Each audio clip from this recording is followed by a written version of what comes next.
and welcome to our third keynote, our capstone keynote presentation by Dr. Charles Bryan, and I'm going to turn it over to Dr. Ball for introductions.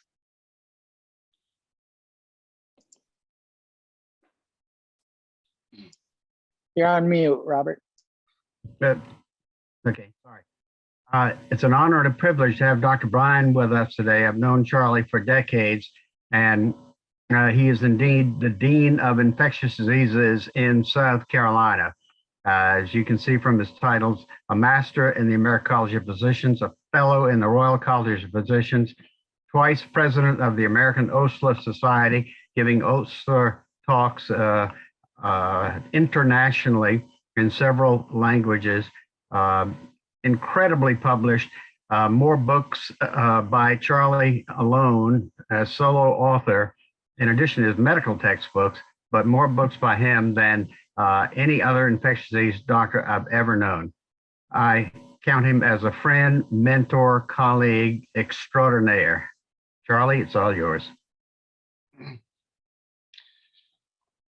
Thank you, Robert, for that generous introduction. And thank you also for presenting some of my slides yesterday. There's nothing like repetition, which will be part of my presentation. It's so wonderful to see people I haven't seen for years, notably Bambi Gaddis, with whom I worked for many years, and Valerie Assey, a colleague in Charleston. So wonderful also to follow Dr. Ahuja and Dr. Albrecht. Helmut prolonged my career as an infectious diseases specialist by 8 to 10 years by his stimulation. I'd like to dedicate this presentation to the memories of Dr. Joe Waring and Dr. Curtis Worthington. I was fortunate to get to know Dr. Waring shortly before he died and wrote 2 memorials for him, and on that basis was a member of the founding board of directors of the Waring Library Society. I believe that I have the dubious distinction of being the last surviving member of the original board of the Waring Library Society. Dr. Worthington was also a warm colleague and a close colleague. Every time I went to the Waring, which I did yearly for a number of years, I would photograph Curtis, realizing that I was photographing an institution. The photograph at the bottom right is at his 90th birthday. I'd like to begin with this quotation from Sir William Osler, given in Atlanta in 1896 to the AMA. "Humanity has but 3 great enemies: fever, famine, and war. And of these, by far the greatest, by far the most terrible, is fever." Here are my 3 learning objectives, using active verbs, what you're supposed to be able to do at the end of this hour, using Charles Rosenberg's dramaturgic model of epidemics and pandemics, describe the 4 acts of HIV/AIDS from 1981 through the present. Much of this will be repetitious from the previous talks. Name the 2 pillars of medical professionalism and define their relative importance before and after the introduction of highly active antiretroviral therapy. And finally, recite Van Rensselaer-Potter's definition of bioethics and explain its implications for understanding HIV/AIDS, COVID-19, and more generally, the Anthropocene epoch.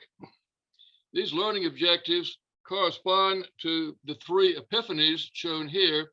First, HIV/AIDS as a 4-act play.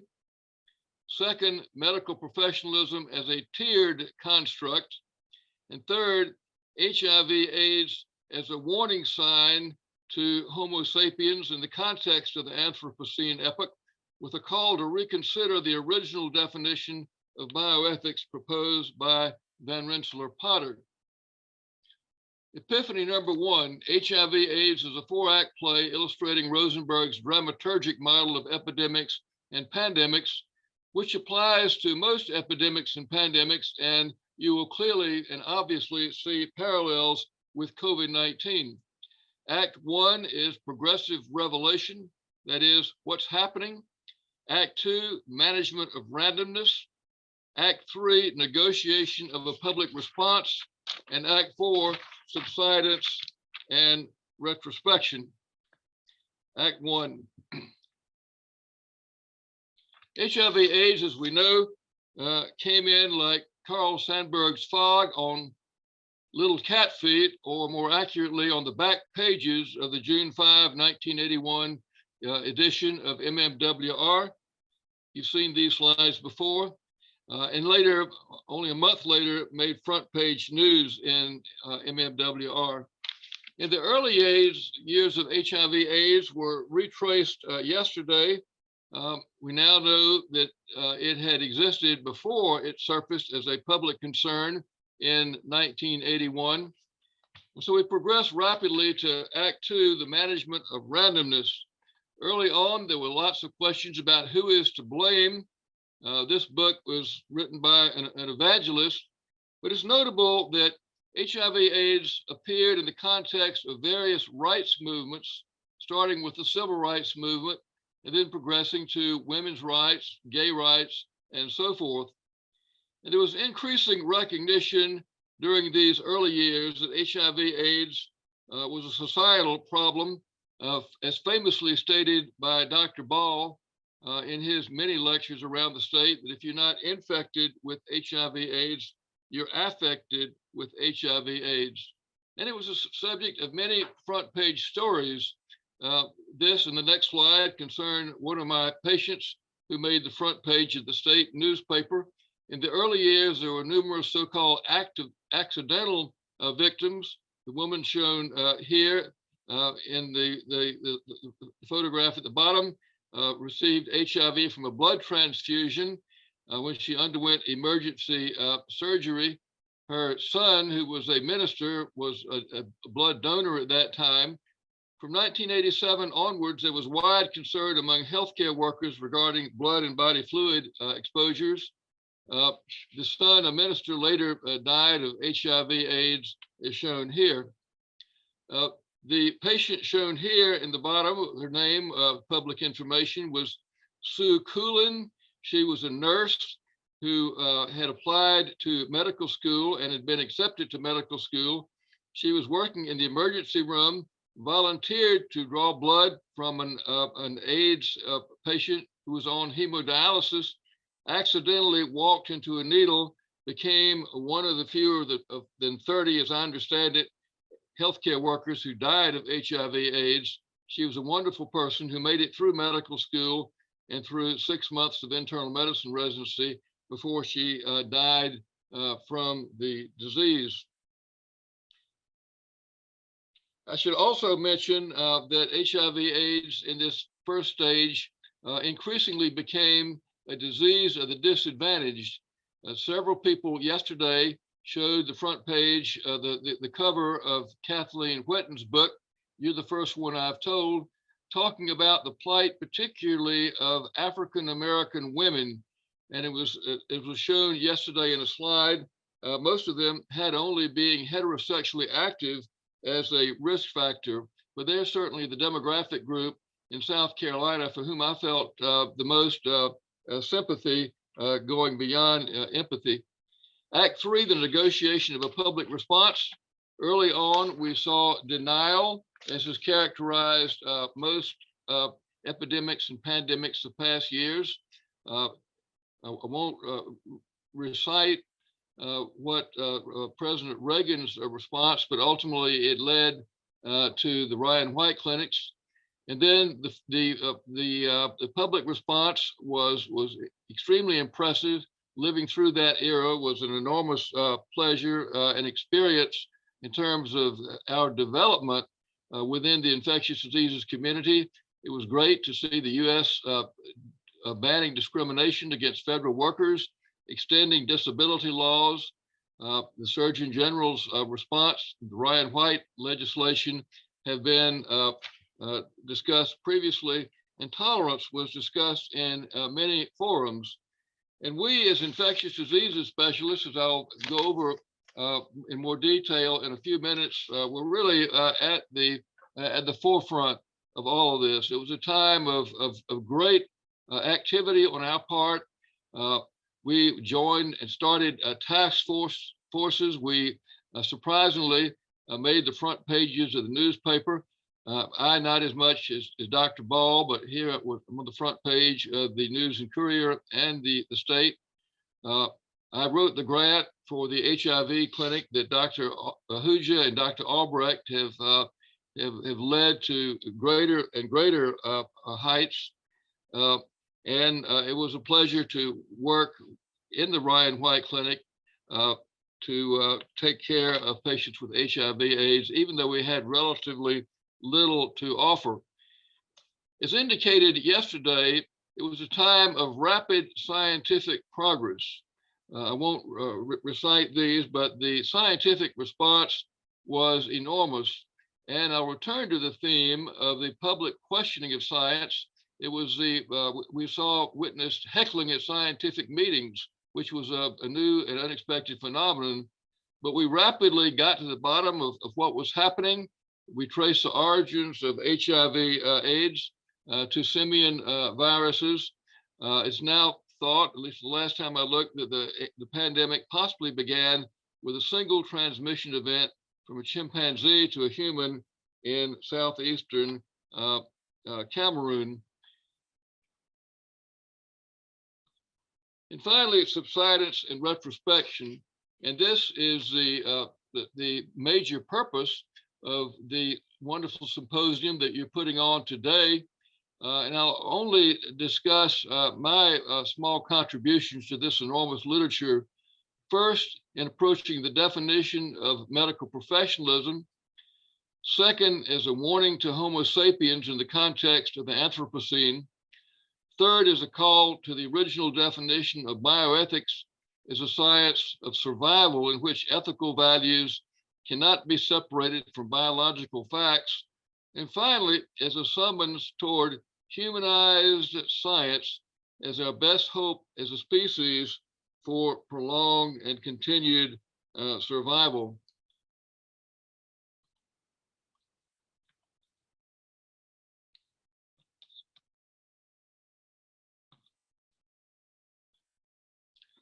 The second epiphany is looking at medical professionalism as a tiered construct, as illustrated by HIV/AIDS, both before and after the introduction of HAART. Dr. Ball shared 2 or 3 of my key slides yesterday. The nature of medical work consists basically of competence and caring, going back to the Hippocratic maxim that where there is love of humanity, there also is love of the art, which is paraphrased by all applicants to medical school who give to the admissions committee some permutation of a like science and I want to help people. Beginning really in the late 1980s or early 1990s, there were numerous attempts to define medical professionalism, which, looking at it objectively, really amounted to a defensive move by medicine as a profession in reaction to its loss of autonomy.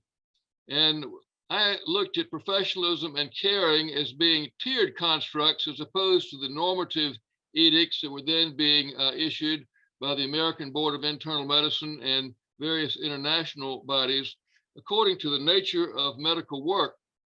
And this epiphany began when Bob Sade of MUSC invited me to give a keynote address on at a conference on HIV/AIDS and bioethics. I note here in the box highlighted below that the problems posed by HIV/AIDS differ from those of past epidemics by virtue of the unique properties of the causative agent.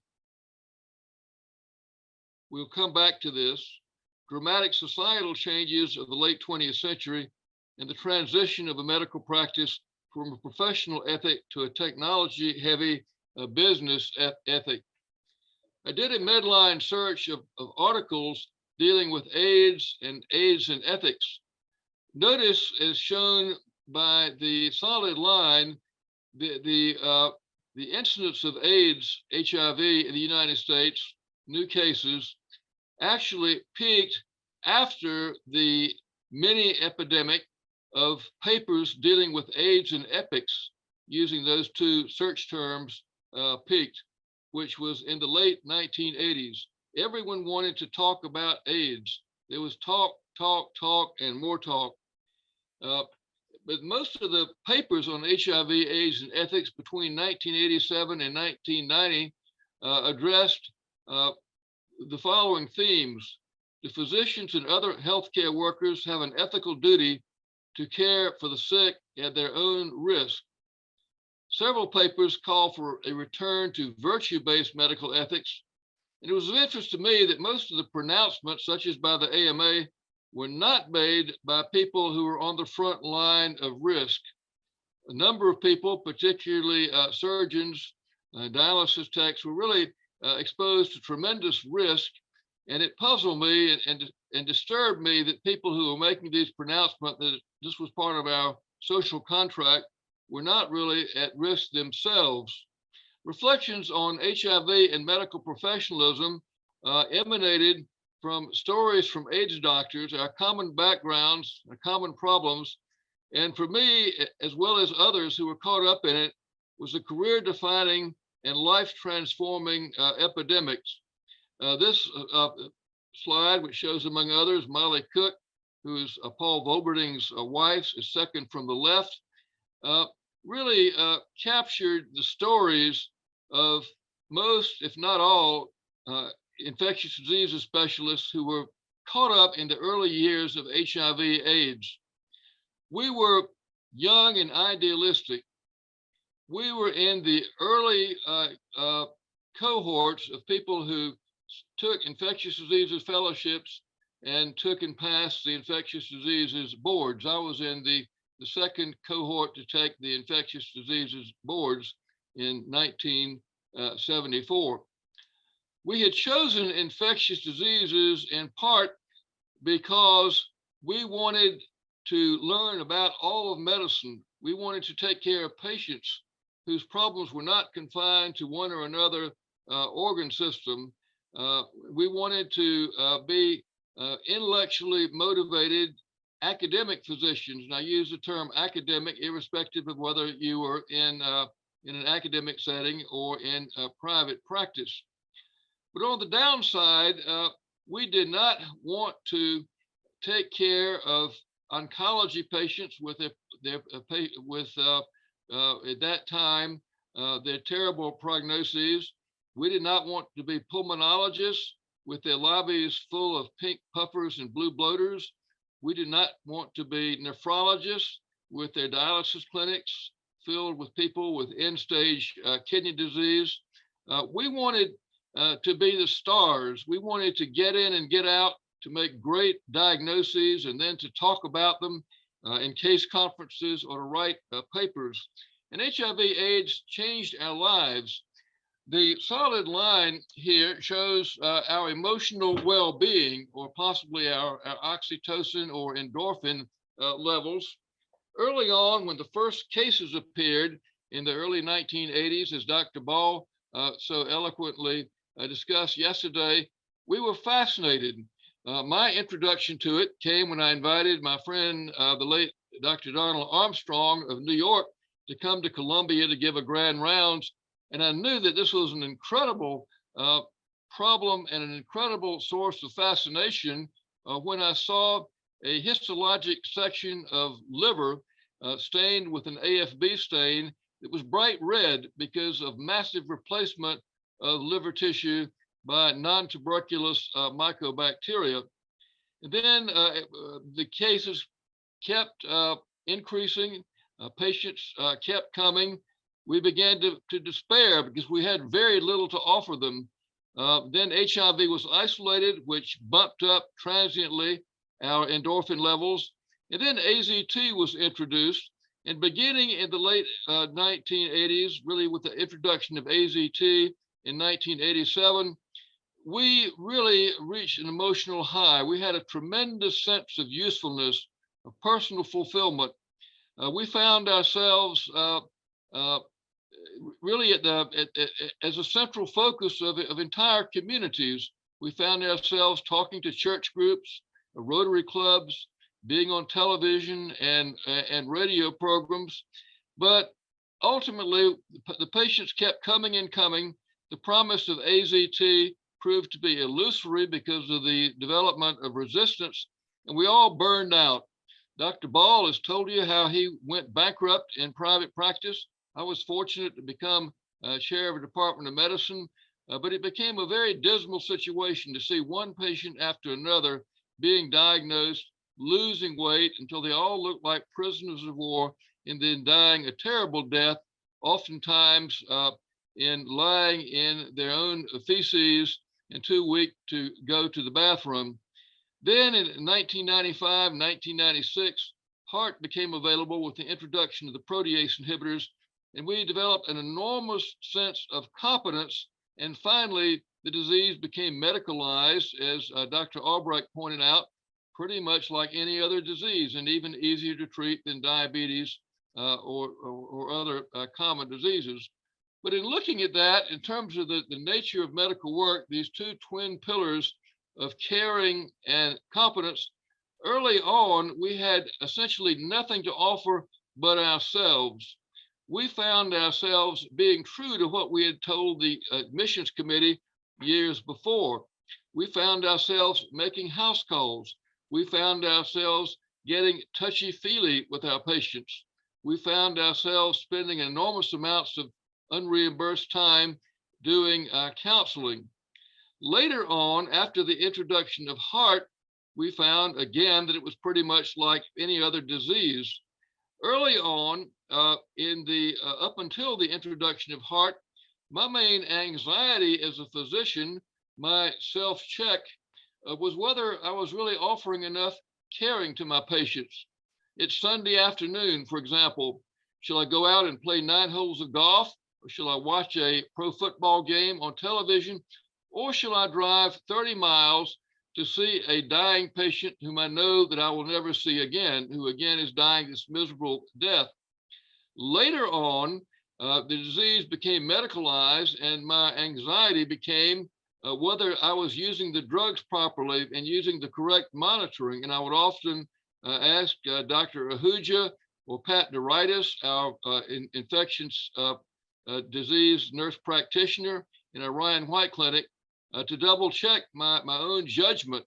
So it was a tremendous change, but in retrospect, we had transitioned from a compassion-based work ethic to a competence-based work ethic. The disease had become commodified and to some extent commercialized. And we heard earlier today, for example, the high price of Cabenuva, which is being advertised, as we all know, on television. So the nature of medical work changed. And on reflecting on this, again, looking at the twin pillars of medicine, competence and compassion. If you go to London, by all means, go to the old Tate Gallery and spend an hour looking at The Doctor by Sir Luke Fills. You'll begin to notice things, but the point that I always emphasized about this painting was the doctor's body angle. Notice how the doctor's spine angle is parallel by the angle of the shade on the green lampshade, the angle of the mattress on which the child lies, and you'll start to see other angles. For example, the rafters and so on and so forth. The interplay of light is quite a wonderful picture, but it's an unrealistic picture. Very few poor families, as is the case here, could afford to have a doctor who's well dressed like this, staying up all night to preside over the illness of a sick child. But let me ask you, would you rather have this doctor or the gruffest physician on the planet today, who say has the bedside manner of a barracuda, who nevertheless brings to that cottage 2 grams of vitamin R, Rocephin or ceftriaxone, to cure the child of his or her streptococcal septicemia? I think all of us would take competence every time. We would take the technology. Indeed, I shared with this, I recently ran into one of my patients who's probably alive today because I resisted the temptation to give AZT early in the course of his disease, when others, including people like, as I recall, Margaret Fischel of Miami and Volberding in San Francisco, were urging early treatment with AZT, and who therefore did not have archived resistance when the protease inhibitors came along. I told him about my fascination with this problem, the nature of medicine, competence and compassion on the part of the doctor. And his response was to the point and succinct. Look, I can get caring elsewhere. What I want is a good doctor. So I think this has tremendous implications for the nature of medicine. And based on that simple epiphany, I propose that medical professionalism should be viewed not as a monolithic set of imperatives, but rather as a tiered construct, which for simplicity characterized as a basic professionalism and a higher professionalism. Basic professionalism is simply doing the right thing well, what you would expect in any quid pro quo business transaction. Basic professionalism applies when we have a technical solution to a problem. You have a streptococcal sore throat. You do not need to have me explore your family history in detail to know what's going on in your inner life. You simply need a rapid strep test and an antibiotic. Higher professional is service that clearly transcends self-interest, the lip service that all professions indulge in, putting the client's interest above one's own, but here we have it in spades. Basic professionalism is rights and duty based, whereas higher professionalism is virtue based in the sense that it calls into play the transcendent virtues, faith, hope, and love, in addition to the cardinal virtues, Plato's quartet, which are wisdom, justice, temperance, and courage. In basic professionalism, then, competence is a primary requisite. In higher professionalism, compassion and sometimes courage are the primary requisites. And I suggested that caring should really be viewed as a hierarchy of terms. Compassion, the word compassion appears as a mantra by nearly all healthcare organizations. You'll find it in your local hospital as one of our credos, for example. Flannery O'Connor, the Southern writer, said that it's a word that no book jacket can do without because nobody knows quite what it means. But literally from their Greek and Latin roots, caring involves a hierarchy as shown. Beneficence, one of the four principles of biomedical ethics, according to Beecham and Childress. Active kindness, empathy, which is in feeling, understanding how someone else feels. The term originally derived from the ability to look at a work of art and to glean something about what the artist must have felt when he or she created the work of art. Sympathy means like feeling, understanding, and also experiencing feelings similar to another person's feelings. Shedding a tear, which is what I found myself nearly always doing when an African-American woman had HIV/AIDS. And compassion really means to suffer with from its Latin roots. So how often do we really suffer with? Is suffering with part of our medical practice today, as the third-party payers and the hospitals insist that primary care doctors see more patients every day, squeezing out the time that we used to have to talk to patients and to get to know them. I suggested that compassion can be defined in operational terms. Service that is not reimbursed, as Dr. Ball was doing back in those days. Service when one would rather be doing something else, such as my example of driving 30 miles into the country rather than playing 9 holes of golf. Service that involves emotional risks. And finally, service that may actually involve physical risks to oneself. So my conclusion was that compassion, understood as suffering with, and hence a greater commitment than empathy, sympathy, or kindliness, is essential to medicine, mainly when the relevant technology is lacking. Otherwise, medicine does become a quid pro quo business transaction.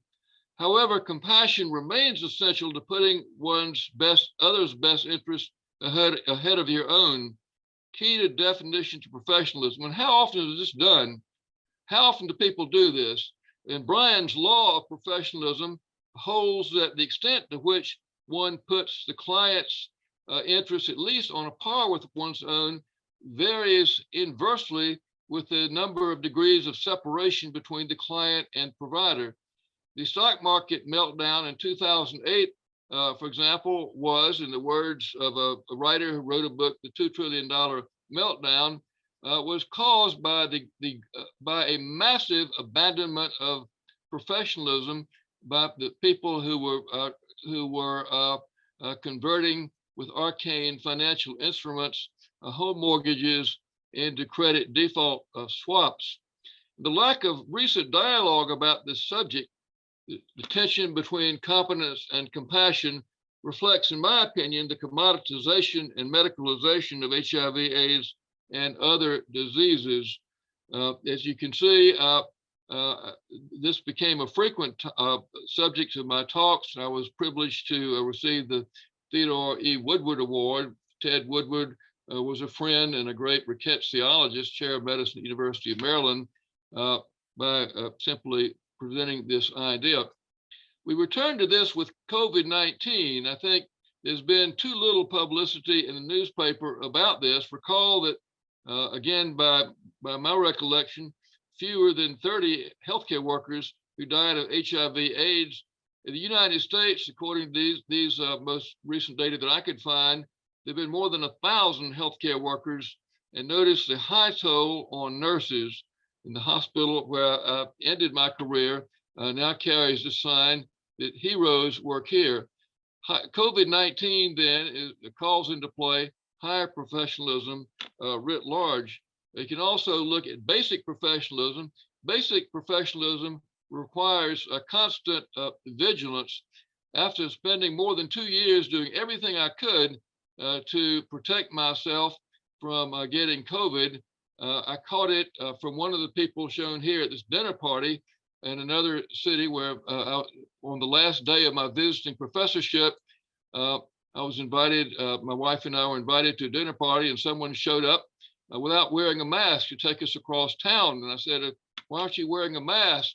And he or she said, well, I figure we're all going to get it somehow anyway. And that person tested positive the next morning, and both my wife and I got it. And although I'm now largely recovered, I worry about the effects of interleukin-6 and D-dimer and other markers of inflammation on my eventual long-term health.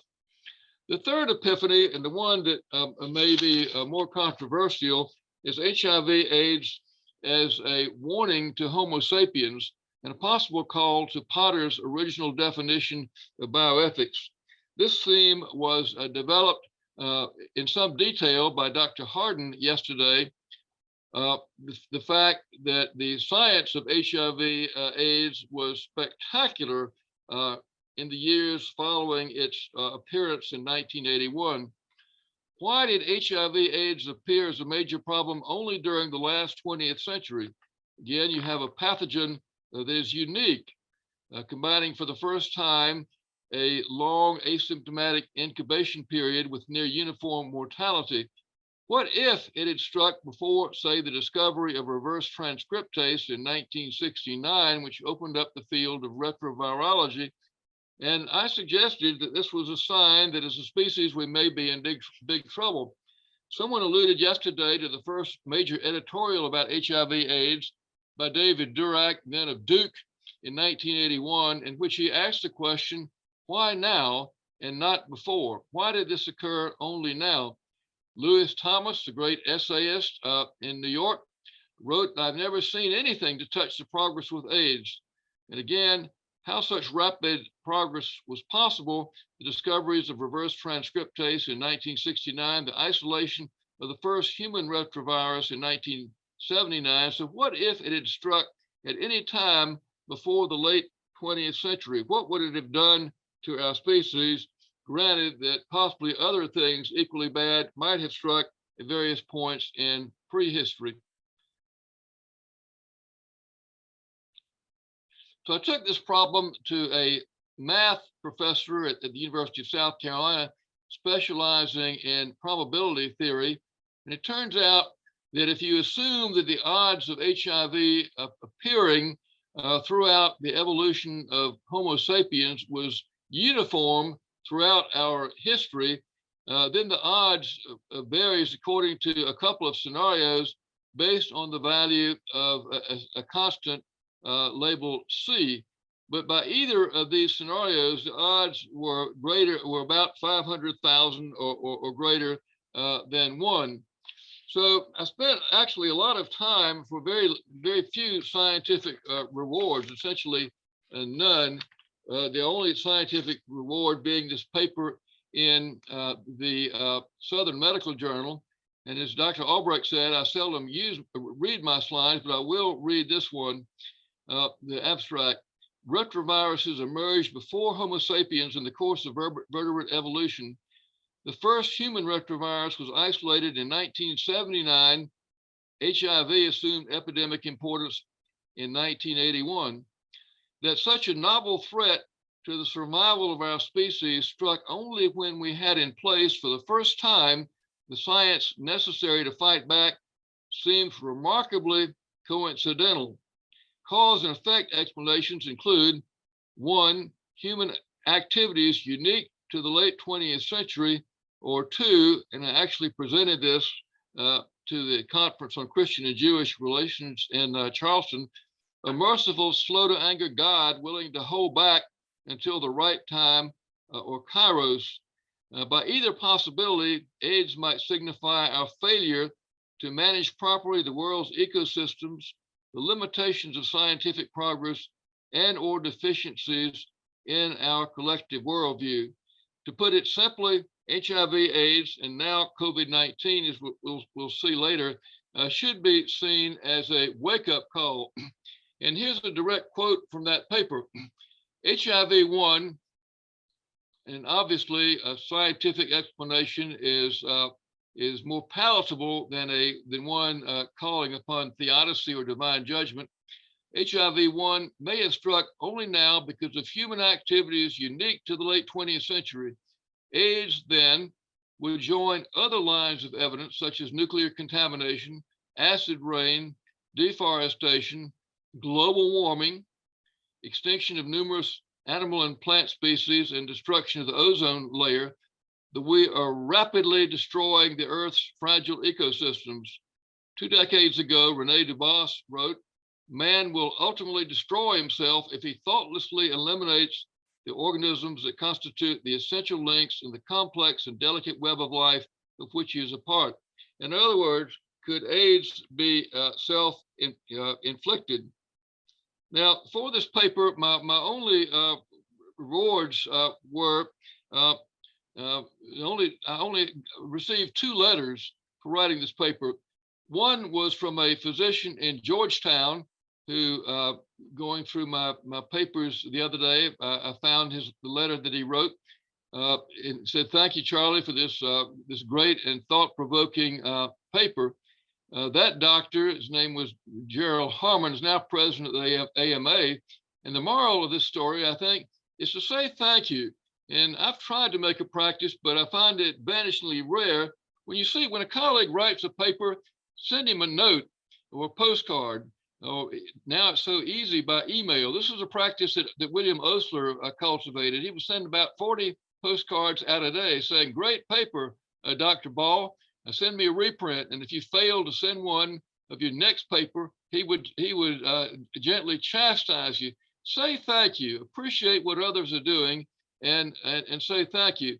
And the other letter I received was from a doctor in Tennessee that said, "Dr. Bryan, you can either believe in evolution or God. You cannot believe in both." He was obviously very disappointed. The wrath of God, a lot of people were referring to the wrath of God at that time, but it turns out, and I did quite a bit of study in the Hebrew Bible, and with a lot of consultation, the wrath of God was nearly always directed not at the moral waywardness of a few people, but rather at all of humankind.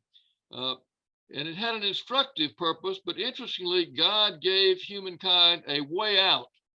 Could this occurring only when we had the technology to deal with it be a way out? And the book of Genesis, which, as you recall, begins with humans receiving the knowledge of the tree of good and evil, gives a story in which human transgressions of divine law become increasingly serious, demanding increasingly drastic solutions, leading up to the Tower of Babel. And of course, we all know the ancient covenant whereby God tells Noah that he will never do this again. So we were given a way out in terms of the science that was involved. So with that being said, by either of these two ideas, I saw in HIV/AIDS the fact that we had the science available to deal with it only at this time as a cause for awe and wonder being a part of the feeling of a sense of transcendence, of a sense of how miraculous life is, how miraculous indeed all of creation is.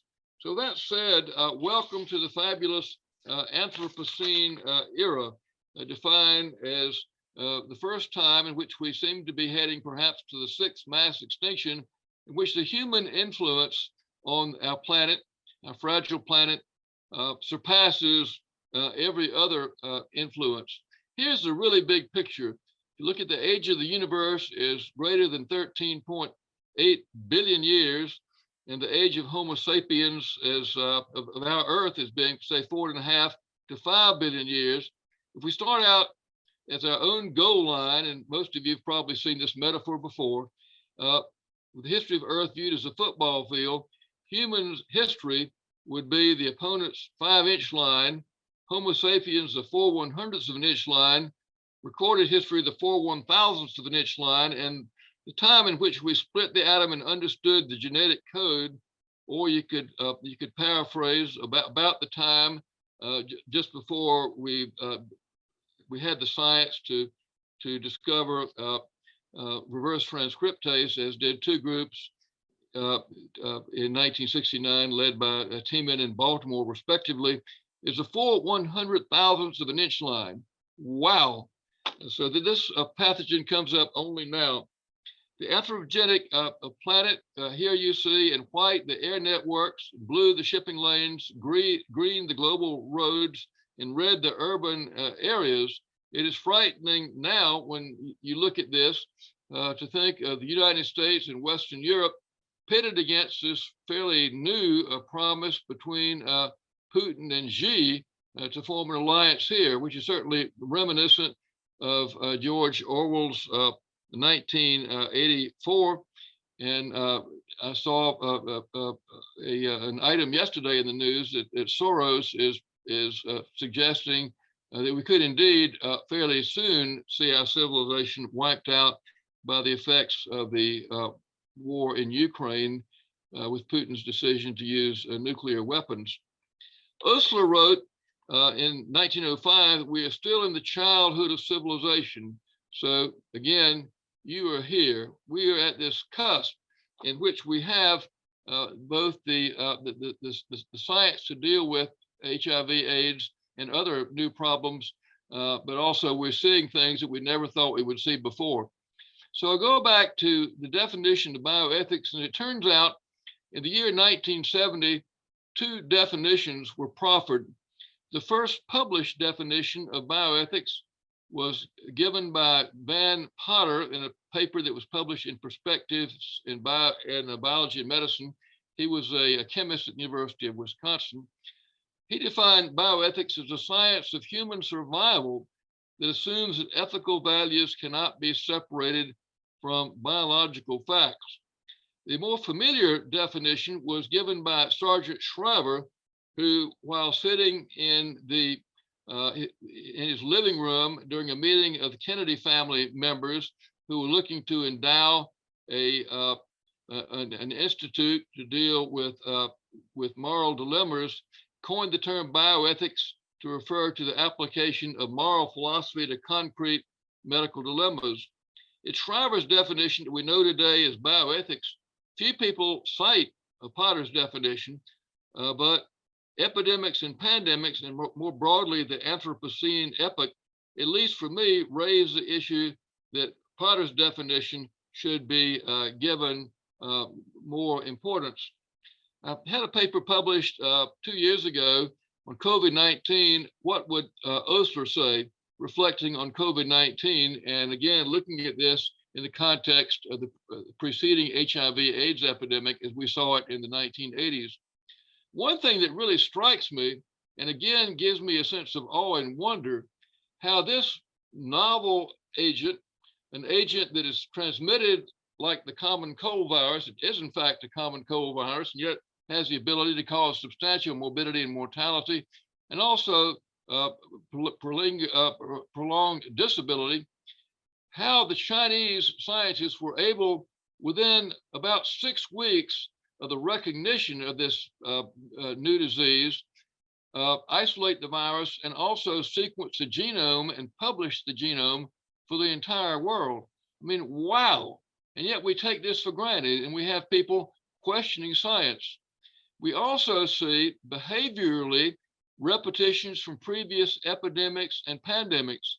And I'll read this list in the second bullet. And as I read it, reflect upon HIV/AIDS. Denial of the initial cases, including US presidents, increased morbidity and mortality among the disadvantaged, xenophobia, conspiracy theories, misinformation and disinformation, a breakdown in international collaboration, resistance to face masks, vaccines, and government mandates, a mistrust of science, polarization of public opinion, which in this country seems to follow largely along political lines, conspiracy theories again, and therapies based on scanty or insufficient data. We saw that in abundance in HIV/AIDS during the early years, and now we've seen it with COVID, for example, the suggestion of hydroxychloroquine, death threats against public officials. Osterholm of Minnesota was threatened during the HIV/AIDS epidemic. We saw on public television 2 nights ago a reminder that Joseph Kenyon was seriously threatened when he tried to deal with and recognize plague in San Francisco in 1900 and 1901, and now we've seen it against Tony Fauci. And finally, the undermining of democracy. And I pointed out in this article, and others have done the same, this increasing recognition that COVID is probably just a mild foretaste of things that are going to come as nature throws up more and more things against us. Osler in 1915 wrote a paper that suddenly, within a few generations, man finds himself the master of nature. And now consider again with awe and wonder where we are now, looking at it from the scientific point of view, or if you choose to look at it from the point of view of the first book of Genesis, repeated in the book of Revelation, the idea of the tree of the knowledge of good and evil. On the left-hand side, we have CRISPR-Cas9 gene editing and the ability to alter or create new life forms. On the right-hand side, we have thermonuclear weapons capable of destroying sentient life as we know it, and perhaps leaving us to a few breeding pairs on the polar caps. Osler wrote, "And what shall be our final judgment for or against science?" Osler closed in his lecture, his last public lecture on the old humanities and the new science, given in 1919 to the Classical Association of Great Britain. There's a sentence in the writings of the father of medicine, Hippocrates, upon which all commentators have lingered: the love of humanity associated with the love of his craft, philanthropia and philotechnia, the joy of working joined in each one to true love of his brother. Memorable sentence indeed, in which for the first time was coined the magic word philanthropy, and conveying the subtle suggestion that perhaps in this combination, the longings of humanity may find their solution, and wisdom, philosophia, at last be justified of her children.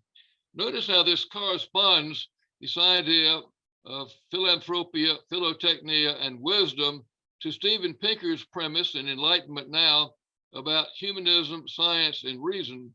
So what the world most needs now is wisdom informed by love. Again, going back to the highest of the cardinal and transcendent or theological virtues, respectively. Osler alluded in his last lecture to a concept being developed by the young George Sarton, a chemist who went on to become the generally acknowledged founder of the history of science as an academic discipline. But Sarton was beginning to write about humanized science, and for him, basically, his idea, which I see as humanity's greatest hope, can be summarized here as I've tried to do with a metaphor or analogy of a three-piece golf ball. The scientific method should lie at the core of everything we do, including with the humanities. Humanities should be as objective as possible. All academic disciplines should be predicated largely on the scientific method, and then the wound around the core, and then the tough outer layer of the golf ball should be that of humanism, defined as a promotion of human flourishing. So human progress is a function of positive knowledge. Sarton talked about the essential unity of knowledge, each branch of knowledge being contingent upon the others, and the essential unity of humankind. The progress of science is due to the combined efforts of all people. We need to transcend nationalism. Osler wrote that nationalism is a great curse of humanity. Osler wrote in that last address that there must be a very different civilization or there will be no civilization at all. And I was really impressed by this book by Canadian philosopher Todd DeFresney, how we're heading, particularly with global warming, toward a democracy of suffering. And thinking about this, we need to develop an epical consciousness. We need to promote a globalization of empathy, concern for our fellow humans and other creatures. We need to transcend nationalism, transcend race and racism, perhaps by thinking in terms of genetic diversity rather than race. We need to transcend dogmas based on belief as opposed to faith. I have another 1 hour talk about that, and begin to apply Potter's definition of bioethics, perhaps by adding human survival to the 4 Beecham Childress principles. So in summary, I started out to save the world, and I haven't given up yet, and I'll be delighted to entertain questions to the extent that we have time to do so. I want to thank you again. I want to thank Dr. Ball for the invitation, to Dr. Forrest for organizing it. And you'll notice that I'm wearing today a bow tie given to me by Dr. Ball, and also this lapel pin showing the flags of both United States and Ukraine. Again, a gift from Dr. Ball, my warm colleague. Thank you. Thank you very much for an excellent presentation. I love the context and the big picture look of where and how you feel HIV/AIDS fits into the development, really, of the universe. Wonderful presentation. So, anybody? We have a couple of comments no questions yet, but we want to get to some of the comments. Robert Ball wrote, "Wow squared, with that all sane folk in this country and world be able to take an hour to listen and see the slides of Dr. Bryan's absolutely superb presentation," which I agree. Heather Holmes, this is excellent content. Thank you.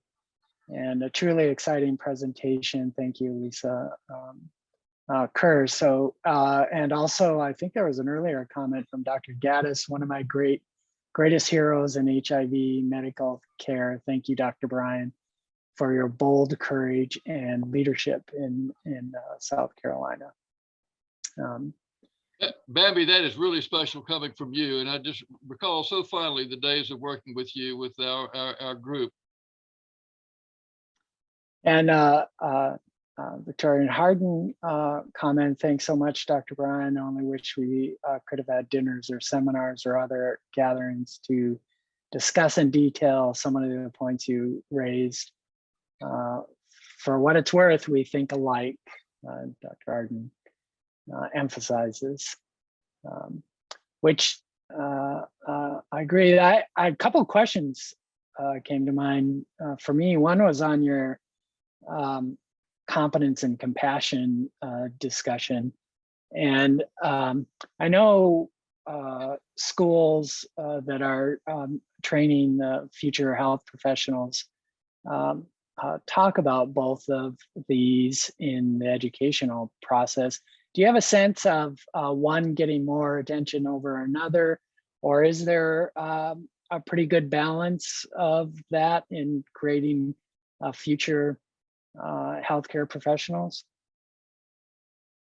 I think that, yes, thank you. I think that people need to grasp this, but we're increasingly becoming competence driven. Medicine differs from the other two classic learned professions, the law and the clergy. Those three are arbitrarily called the learned professions because they were the subjects taught in medieval universities.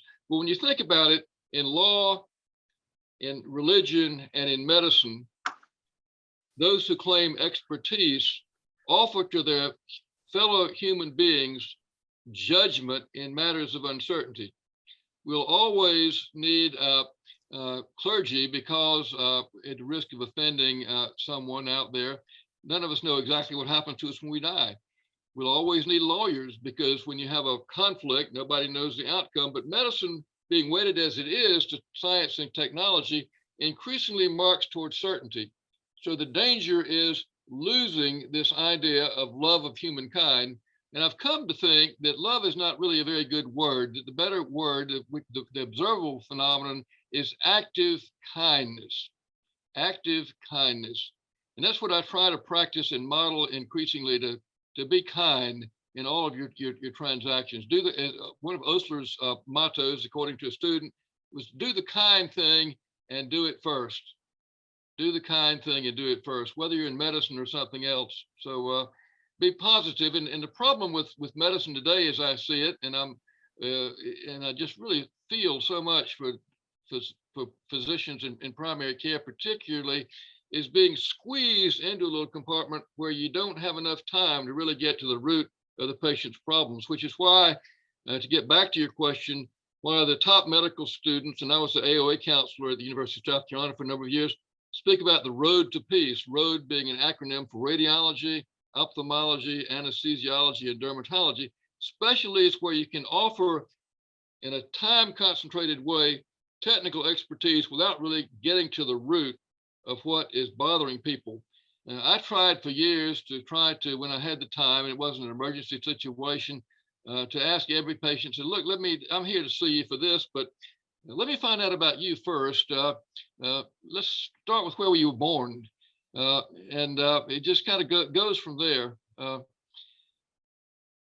tell a story. Yeah, and it's quite remarkable. I've got only a few minutes. I could give you another lecture, but I'll stop there. Sure. There was a question, how do we write to Dr. Bryan to thank him for the great work, just as Dr. Osler did? So if you don't mind, I'll at least share your email address and then we could start there, and maybe somebody, maybe you could give a home address if you prefer. But if you don't mind, I'll share your email address. Is that all right, Dr. Bryan? But by all means, let me tell you, you can do that. By all means, tell you a little story. I put on, just before this epidemic started, I put on a dinner party at the St. James Club in Montreal for people who'd come from different countries to a meeting there. And when I do that sort of thing, I like to sort of get everybody to speak in turn, because usually at a dinner party you're sort of stuck with the person next to you, right? So I got everybody talking about this issue of competence and caring. And when it came my turn, I said, let me tell you about the last patient that I ever saw. It was an African-American woman who was in terrible shape. She was stuporous, probably going to die and fairly soon. She had several infections, which I was seeing her, had all sorts of lines was on dialysis. So the third day that I went in to see her, there was a young man who's only about an inch taller than I. I advertised myself as 5'9". Recall that all men advertise their weight as being about a half an inch taller than they really are. And so I said, I'm Dr. Bryan. He said, I'm Bobby. I said, well, Bobby, where did you come from to see your mother? And he said, Baltimore. Well, look, Dr. Forrs, I mean, earlier in my career, I might have said, Baltimore, that's my town. Spent 6 years at Johns Hopkins, got the Distinguished Alumnus Award. How is Baltimore? How's the Inner Harbor? I didn't say that. I said, well, Bobby, I said, what do you do in Baltimore? He said, well, I work for the Ravens. So to make a long story short, Bobby was from Camden, South Carolina, got a football scholarship to Penn State in the golden years of Paterno. Won the first ever Biletnikoff Award for the best wide receiver in the country, was an All-American, played in the pros for 8 or 10 years, and now working the Ravens. So I said to this assembled group of people, said, you know, Bobby's a Wikipedia item. Said, I'm not. Well, the woman I invited, I'd never met before, was from London, who was of East Indian origin, was president of the Ulster Club of London, said to me, said, I don't know that you know this, but I write for Wikipedia. So I'm number 137 in the list of people. So I'll take your picture right now and write you up for Wikipedia. So the point of that is that love, this is one of my little aphorisms, love is the only thing in the world that routinely pays 30% or more in annual dividends, only investment you can make. So love or substitute active kindness. Very nice. Yeah, that's a great story. I love that. There's a comment question from Richard McKay. Thank you, Dr. Bryan. I really found your linking HIV/AIDS to the Anthropocene enlightening and exciting. I do have one question. To what extent does the framing of science being exactly ready to respond to AIDS depend on us centering the American experience as opposed to the early spread of HIV in Western Equatorial Africa from at least the late 1950s onward? I think I'll probably not touch that and leave that to be answered by Dr. Ball and Dr. Albrecht, and those of you who've looked into the origin of HIV/AIDS from simian viruses more carefully. But that is certainly a good question. Why did it come only now? Yeah, That's a good question. And thank you, Dr. McKay, for that excellent question. Unfortunately, Western and Eastern and African perspectives on global issues, such as addressed herein, vary so widely that they're almost incomparable unless you deal with a Westernized person in those countries. They would not, for example, in Africa, be able to identify with Osler's works or Dr. Bryan's excellent summary of the humanities and bioethics or the cardinal virtues. Very different perspectives. Dr. Harden mentioned in the chat that she fully agrees with him, and so do I. Dr. Bryan has been, I think, the dean of us in South Carolina, not only in infectious diseases, but in bioethics. And he's on a pedestal in my world that he'll never fall from. Don't say that. A legend in his own mind. Well, thank you very much for the presentation and the discussion. And we are at the point in which we're going to take our lunch break. Thank you, Dr. Bryan, for your time and your thoughts and your presentation. There's a lot there for us to be thinking about, not only during this hour, but in the future as well.